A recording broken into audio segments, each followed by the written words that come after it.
कसे काय म्हणते, आज बाहेरचं वातावरण एकदम मस्त होतं. आपले दोन्ही गाडी पण घराकडे होते, पण तरी पण आज आपण रिक्षाच घेऊन जायची होती. आईची थोडीशी तब्येत खराब होती, आईक न्यायचं होतं डॉक्टरकडे आणि बाबू पण आपल्यासोबत येत होतं. मग आम्ही म्हटलं रिक्षाच घेऊन जाऊया. बाहेर पडलो आणि थोड्याच वेळानंतर आपण येऊन पोहोचलो आपल्या कुडामध्ये.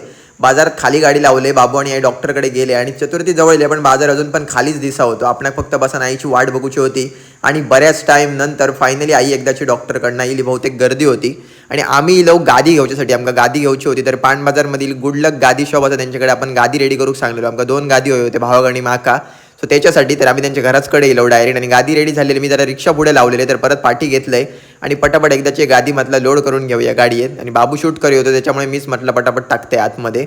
गादी वगैरे आतमध्ये टाकून झाले तसे आम्ही येलो नवीन डेपोकडे आणि आईचं लक्ष या फुलांकडे गेलो. सो असं मस्त ना वेगळी पाना दिसा होती गोल्डन आणि सिल्वर कलरची, जी की माका इकडे तिकडे काही दिसाक नाही होती. एक्झॅक्ट लोकेशन असा नवीन डेपो कुडाळ ब्रिजच्या खाली करेक्ट. तर मस्त मस्त फुला, मस्त फुलांचे माळे सुद्धा होते आणि आम्ही बघून घेतलो आणि अजून